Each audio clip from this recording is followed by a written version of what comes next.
2024, everybody.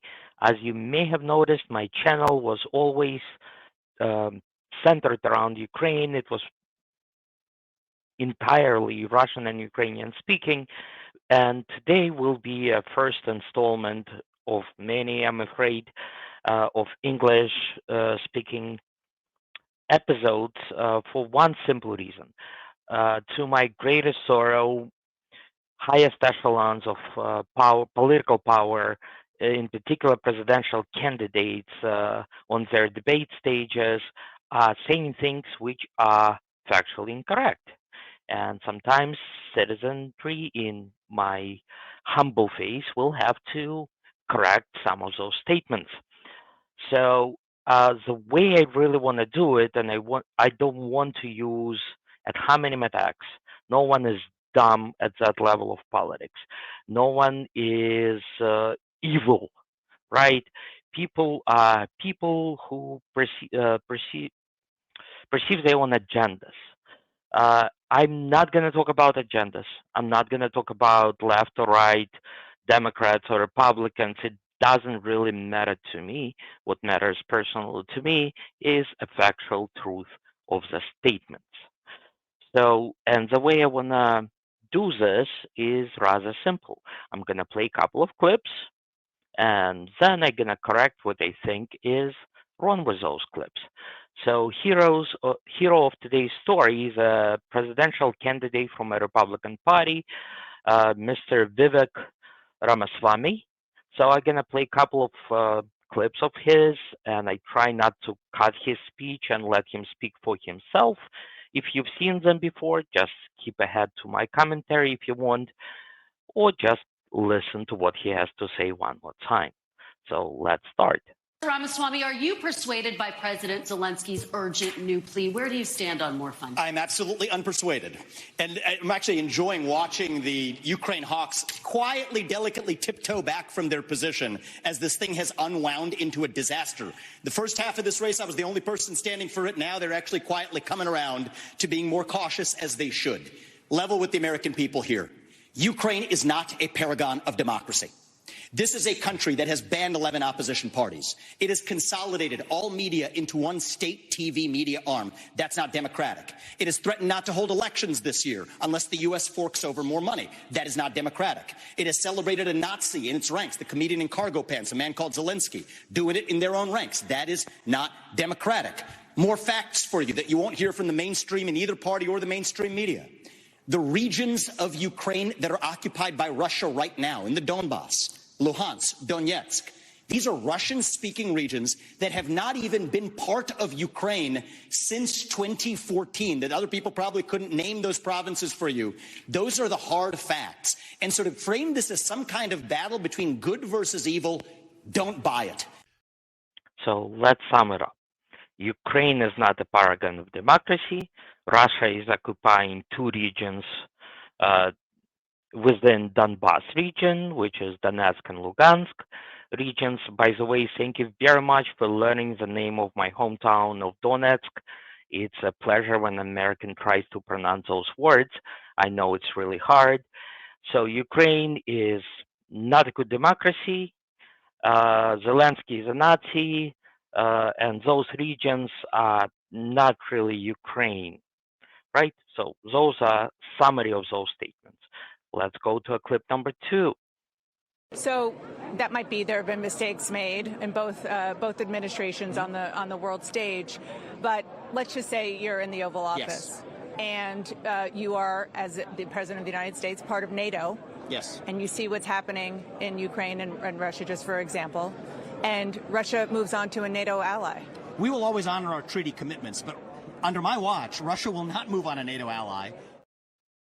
So, short summary, United States will always honor commitments to allies, and there is some magic wand that can persuade presidents of other sovereign nations to do the bidding of United States, right? So we will honor our commitments, and he knows some trick to make everything better. Foreign policy experience is not the same as foreign policy wisdom. I want everybody at home to note that I was the first person to say we need a reasonable peace deal in Ukraine. Now a lot of the neocons are quietly coming along to that position, with the exceptions of Nikki Haley and Joe Biden, who still support this, what I believe is pointless war in Ukraine. And I think those with foreign policy experience, one thing that Joe Biden and Nikki Haley have in common is that neither of them could even state for you 3 provinces in eastern Ukraine that they want to send our troops to actually fight for. Look at that. This is what I want people to understand. These people have, I mean, she has no idea what the hell the names of those provinces are, but she wants to send our sons and daughters and our troops and our military equipment to go fight it. So reject this myth that they've been selling you, that somebody had a cup of coffee stint at the UN and then makes $8 million after, has real foreign policy experience. It takes an outsider to see this through. Look at the blank expression. She doesn't know the names of the provinces that she wants to actually fight for. And there's her puppet masters right there, the donors right there that are playing her like the puppet masters. Hold on. Let me just say something here. So, my applause to the presidential candidate. He is actually learning. Now it's 3 provinces. It's not just Donetsk and Lugansk. It's something else that he doesn't name, while accusing others of not being able to name. And now the reality, because unfortunately those statements are extremely incorrect. Do forgive my pauses. It takes a certain restraint to use language appropriate for YouTube when it comes to this particular matter. So number one, it's not 2, it's not 3, it's actually 6 provinces. It's Donetsk, Lugansk, Crimea, Zaporozhye, Kherson, and partially Kharkov. Number 2, they are not occupied. And this is a very important thing, right? From a perspective of Russian Federation, Crimea, Donetsk, Lugansk, Zaporozhye, and Kherson were added to Russia in their constitution. So they are not occupying it, they are annexing that land. Point number 3, and I really want to understand the logic over here, right? We will honor our commitments to our allies. So we are either not considering Ukraine our ally, or we think that we don't have any commitments to Ukraine. So let me share my screen a bit, and let's dive into an interesting document called a Budapest Memorandum. That magical treaty signed by United States, United Kingdom, and Russian Federation guarantees integrity of Ukrainian borders established in 91 and then confirmed by all the other countries, including Russia in 2004, 2005, 2000, I believe 10, by the way, with a signature of President Putin. So that treaty is a commitment by United States to uphold integrity of Ukrainian borders. United States have considered Ukraine to be an ally for a very long time, and it has an obligation in front of that ally. In 2014, 3 things happened. Ukraine had an internal political conflict that resulted in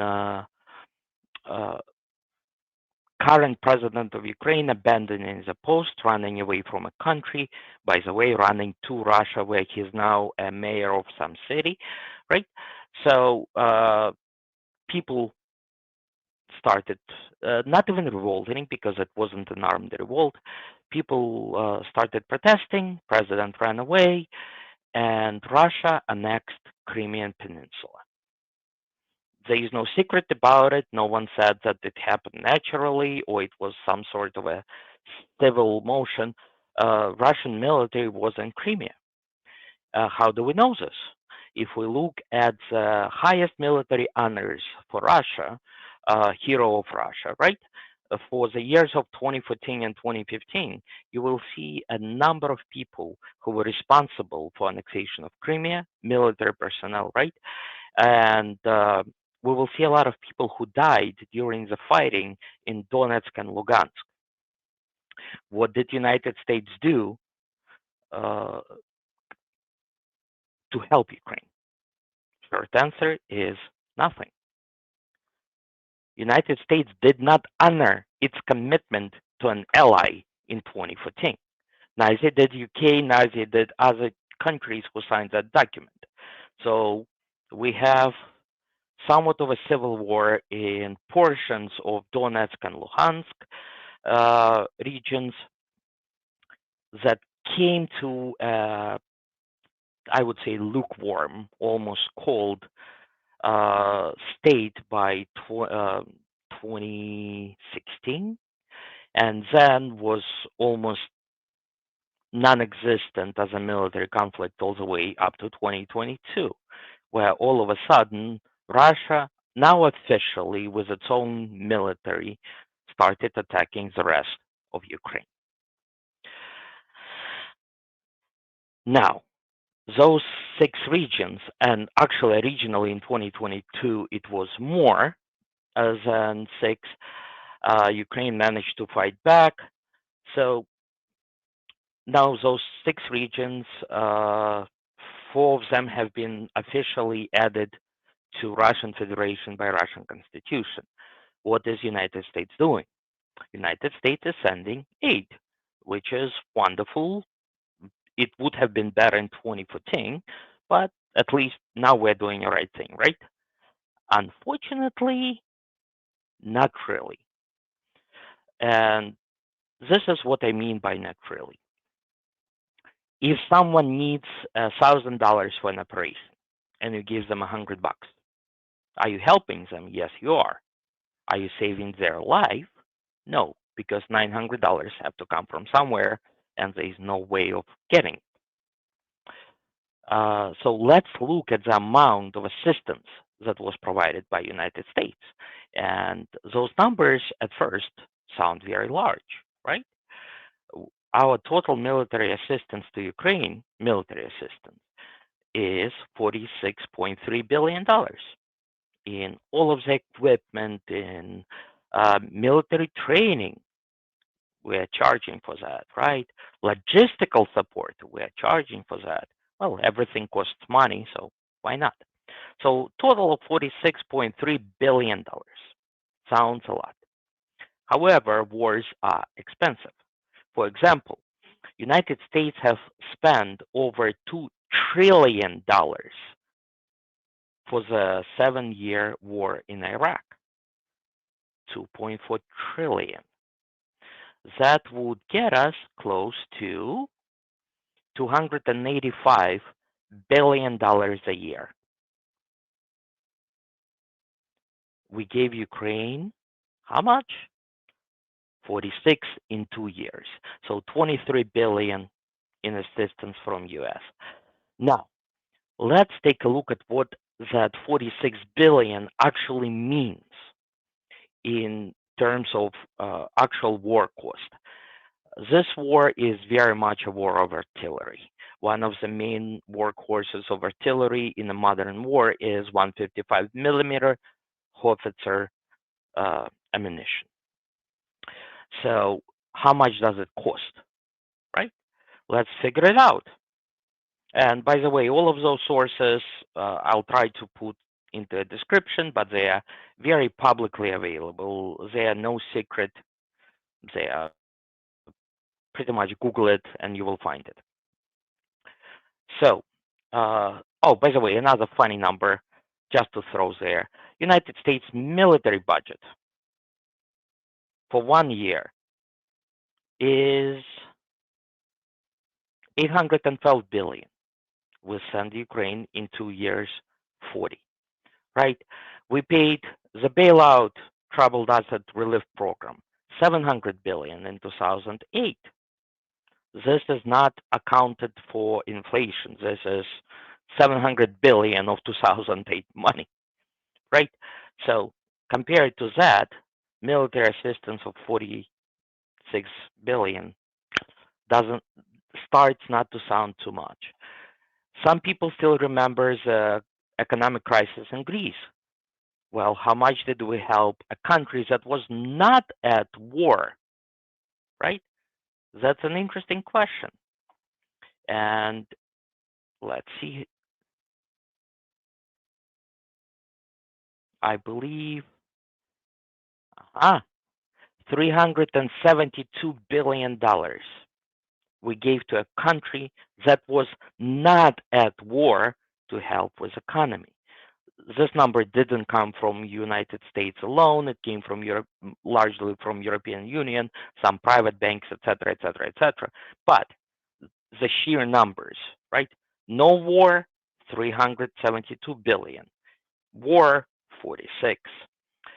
Now let's go back to our 155 millimeter shells, which are very critical for Ukraine.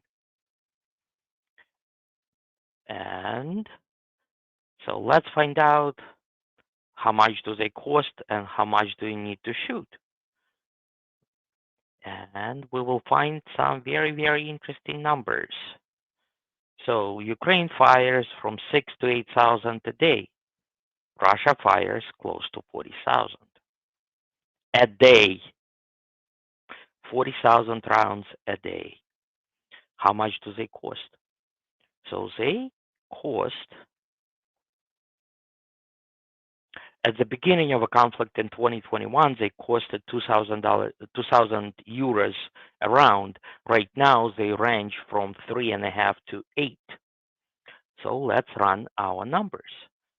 If we take entirety of a military aid to Ukraine from United States, $46.3 billion, and convert it to how many shells we can buy at 3,000 euros a shell. By the way, euro is a bit more than a dollar, so I'm actually inflating those numbers. You can actually buy less, but not by much, but less. So let's say $3,000. I'm not going to argue semantics here. We can buy 15.5 million rounds. Sounds a lot, right? But if you start spending them at 10,000 a day, you only have enough for 4.2 years. If you try to go to a half parity with Russia, right? Russia is spending 40,000, Ukraine is spending 20. You have enough rounds for 2 years. 2 years. If you go to a full parity, one for one, we only have 1 year worth of rounds. That war has been ongoing for almost 2 years. In February, it's going to be 2 years. An entire military budget that was provided by United States, entire all of it, if it was spent on this basic necessity of war, would only last you a year. But that help had to be stretched for other rather expensive things.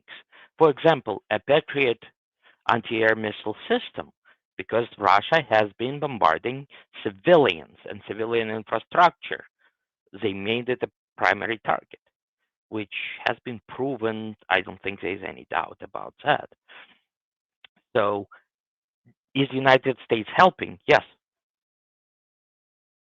but not enough. And that has been a statement. So, let's circle back to we're going to honor our commitments to our allies. We didn't honor them in 2014, and we are doing a bare minimum, bare minimum right now. We're doing just enough so Ukraine doesn't kill over. Now, let's talk about a statement of Ukraine not being a paragon of democracy, which is very true. I don't want to give off an impression that uh, I'm coloring Ukraine in white and gold.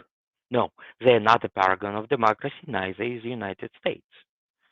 But let's strive for an ideal. Uh, can you please remind me those horrible things that Ukraine did by consolidating media, banning opposition, etc., etc., etc.? Did they happen before the war or after the war started? And the answer is after. So let's look at what did United States as a paragon of democracy did when World War II started. Oh, we have placed United States citizen of German and Japanese and Italian descent into concentration camps. We have banned media. We have done many, many things which are understandable in a wartime. And may I remind you that during World War II, there were no attack on the U.S. soil itself, right? There were no foreign soldiers annexing territory of United States. And yet, we as a shining beacon of hope and democracy did some very undemocratic things. And yes, United States have apologized and paid the penalty and reparations to Japanese Americans and German Americans. It was done. We did acknowledge our mistakes. But can we truly blame a country that is trying to survive in active invasion of its own territory with a devastated economy, devastated military that is surviving on a less than bare minimum through sheer heroism and blood? Can we truly blame them for doing things wrong? We can talk about corruption in Ukraine. It's true, it's there. No one can deny it. So, what are we doing instead of making sure that our funds are spent proper? What are we doing instead of making sure that we send enough for Ukraine to end this conflict as soon as possible in Ukraine's favor, in United States' favor, because Ukraine is an ally of United States? We are not proposing better management of money. We are still sending money instead of sending the actual ammunition. If you look at the statistics of increase of production of artillery shells, they are minuscule. At the same time, Russia is producing equipment that is only possible with United States electronics. What are we doing to make sure that our sanctions are actually working and not being bypassed? Are those topics not good enough for a presidential debate? So here's a short summary. Please learn the names of the other regions which are being occupied and actually considered now part of Russia all of a sudden by Russia, by nobody else, but from a purely legal perspective of Russian Federation, right? They are annexing land. They are taking over the country. If you want to talk about learning names, learn the names. Actually, you know what? Forget about the names. At least learn the quantity, not two, not three, six. And please, if you're going to say that we're going to honor our commitments, let's honor them. I beg of you.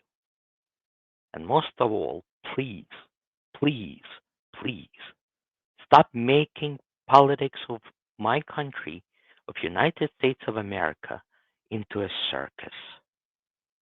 Please, let's stop with personal attacks.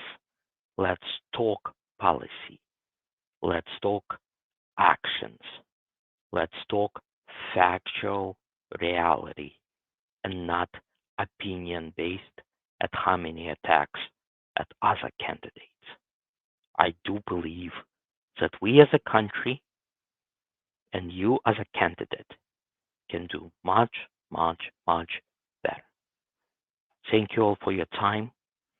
And I certainly hope that 2024 will bring some shiver of hope and finally peaceful skies above Ukraine, Israel, Syria, Iraq, Iran, Afghanistan, and China, and all the places in the world. We have had enough war to last us another lifetime. Let's not increase it.